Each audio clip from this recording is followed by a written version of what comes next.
徐一的。好，交给你了。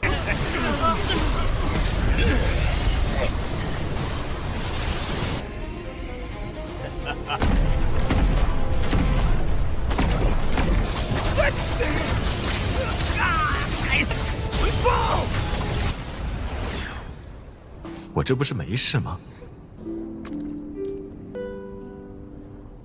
燕郊才有资格进入洗礼，没错。此禁地处。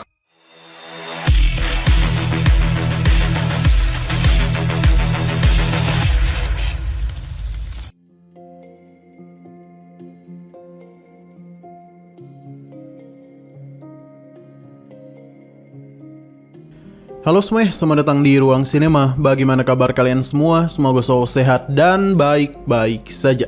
Sesuai jadwal, jadi pada hari ini kita akan kembali melanjutkan series Donghua Martial Master episode terbaru, yang mana ini adalah episode yang ke-662. Bagi yang baru bergabung dan series ini, kita sudah sediakan playlistnya. Jadi kalian bisa dengan mudah mencari di mana episode awal dari series ini. Sebelum kita mulai episode terbarunya, kita akan melihat dulu apa saja yang telah terjadi pada episode sebelumnya. Sebelumnya, Qinchen terus-menerus ditekan oleh leluhur keluarga Ji. Sebenarnya, Qinchen bukan tanpa perlawanan. Hanya saja, serangan yang dia berikan itu telah bisa menembus pertahanan milik keluarga Ji. Tidak ada satupun serangannya yang bisa melukainya. Sementara, tekanan yang diberikan oleh ketua Ji sangatlah berat untuk Qinchen hadapi. Sampai-sampai dia itu harus meminta bantuan kepada Long Yuan. Berkat kekuatan yang dia berikan itulah, Qinchen bisa mengatasi serangannya dan mencoba untuk mencari jalan keluar dari tempat itu. Hanya saja ketua Ji menggunakan mutiara darah iblis yang membuat kekuatan Qinchen terganggu jika sedikit saja terkena oleh serangan itu. Kini Qinchen benar-benar sedang terkepung oleh berbagai sisi. Pada akhirnya Qinchen melihat sebuah formasi yang mana tanpa pikir panjang, dia pun bergegas pergi ke sana. Mungkin hanya itulah satu-satunya jalan keluar untuk Qinchen. Meskipun sempat kesulitan, namun pada akhirnya Qinchen berhasil juga memasuki tempat tersebut. Sekarang kita akan melanjutkan episode terbarunya. Terlihat kalau Qinchen sedang menahan tekanan besar dari formasi itu. Sementara ini, ketua Ji yang ada di luar formasi berusaha untuk menghentikan tindakannya. Namun seberapa banyak pun serangan yang ia berikan, formasi ini taklah bisa dihancurkan. Jikapun itu rusak, formasi ini dengan cepat memulihkan diri. Melihat Qinchen yang terus masuk lebih dalam membuat ketua Ji sangat kebingungan. Ia pun mulai berpikir kalau Tinu memiliki hubungan dengan Ji Yusu.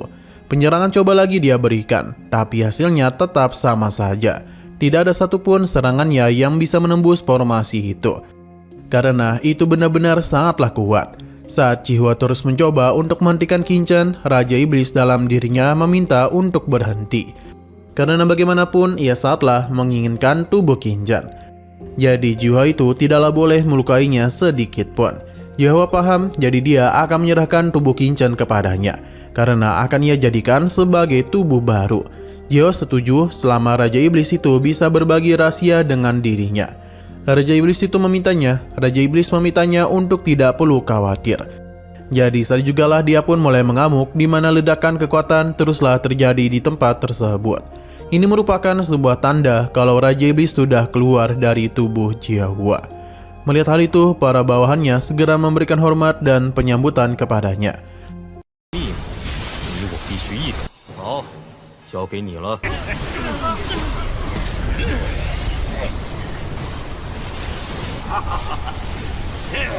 Sementara itu, Qinchen masihlah terus melakukan perjalanan. Dengan munculnya Raja Iblis, maka kekuatan yang Jihwa miliki telah mengalami peningkatan besar. Ia akan memberikan serang lagi kepada formasi tersebut. Meskipun tidak bisa menghancurkan formasi itu, namun setidaknya dia telah berhasil membuka sedikit retakan yang segera dimanfaatkan oleh Raja Iblis untuk bisa mengambil alih tubuh Qinchen. Sayang sekali Qinchen terlambat menyadari kedatangannya yang mengakibatkan Raja Iblis itu berhasil memasuki tubuhnya. Di dalam sana, Raja Iblis benar-benar sangatlah senang. Pasalnya, lautan jiwa pada tempat ini begitu besar. Ia tidak pernah menduga dalam diri Tinu akan ada hal yang luar biasa seperti itu. Namun sepertinya kesenangan itu akan segera terhenti. Pasalnya, benih parasit iblis muncul yang membuat Raja Iblis ini menjadi begitu panik. Karena bagaimana bisa ada benih iblis di tempat tersebut? Terlebih lagi, ini adalah benih emas. Karena ada sosok lain yang mengganggu tubuh Qingchen, jadi benih parasit itu langsung saja memberikan penyerangan kepada Raja Iblis. Ia telah bisa berbuat apapun pada benih tersebut. Sehingga itu dia ini masihlah belum ingin keluar dan akan terus mencoba untuk menahan serangannya. Meskipun ia tidak tahu bagaimana benih parasit itu ada di sana, namun Raja Iblis berusaha untuk menahan serangannya dengan formasi miliknya. Sayang sekali itu hanya bisa bertahan sebentar saja, karena formasi itu pun telah hancur total. Merasa ia tak bisa mengambil alih tubuh ini, maka mau tidak mau Raja Iblis pun memilih untuk keluar dan masuk kembali ke dalam tubuh Jihua.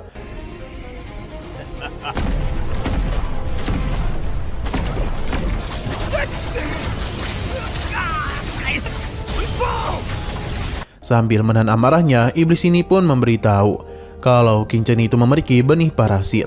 Dengan kata lain, dia itu telah dipilih oleh klannya. Raja Iblis benar-benar murka karena ia tidak pernah menduga akan bertemu dengan hal tersebut. Sampai-sampai membuat ia kesakitan.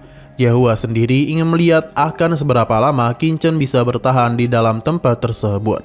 Ia akan terus menunggunya dan tidak akan peduli seberapa lamakah hal itu, karena yang pasti dia akan menghabisi Qingchen.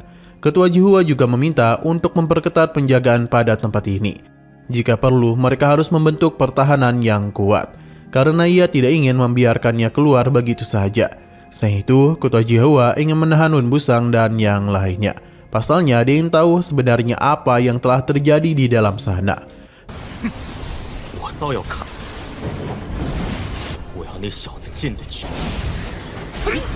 Kembali lagi kepada Qingchen, di mana ia sudah mencapai ujung dari formasi tersebut dan sampai juga di sebuah tempat yang berbeda dari ruangan sebelumnya. Qingchen penasaran mengapa Long Yuan malah membiarkan Raja Iblis itu pergi. Long Yuan tidaklah bisa berbuat sesuatu karena iblis itu terlalu kuat.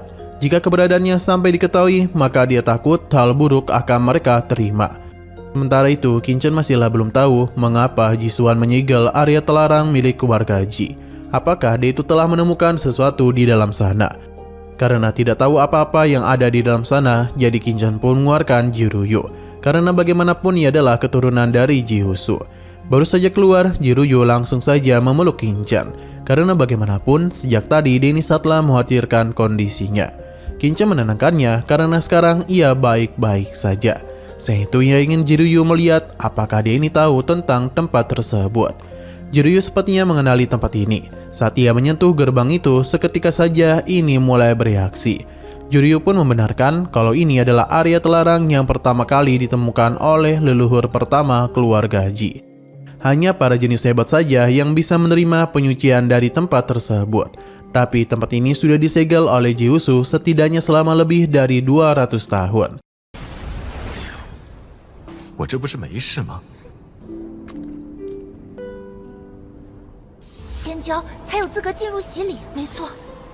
此禁地处。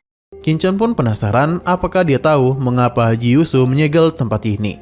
Hanya saja Jiruyu barulah tahu kalau tempat ini ternyata disegel oleh kakek buyutnya sendiri. Nah, sayang sekali lagi seru-serunya, episodenya pun harus bersambung dulu. Tapi sebelum kita akhiri, seperti biasa kita akan melihat preview bagian selanjutnya. Pada akhirnya, Qingchen bersama Jiruyu telah berhasil memasuki tempat tersebut, di mana tempat ini memiliki begitu banyak cairan penyucian. Terlihat kalau Qingchen dan Jiruyu benar-benar menikmati tempat ini, karena di sana ada energi spiritual yang sangatlah melimpah. Berhubung di sana ada sebuah rumah batu, jadi Qingchen mengajak Jiruyu untuk bisa pergi ke sana.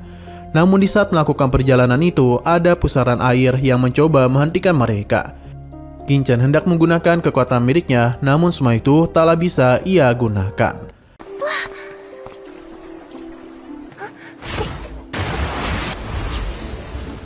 Oke, sekian dulu pada video kali ini. Untuk video selanjutnya akan segera hadir. Jadi bagi kalian yang ingin mengikuti series ini, langsung saja klik subscribe dan aktifkan loncengnya. Terima kasih sudah menonton video sampai habis. Jika kalian suka pada video ini, klik like dan share ke teman-teman kalian tentang channel ini. Dan ditunggu aja kelanjutannya. Oke, sampai jumpa di video selanjutnya.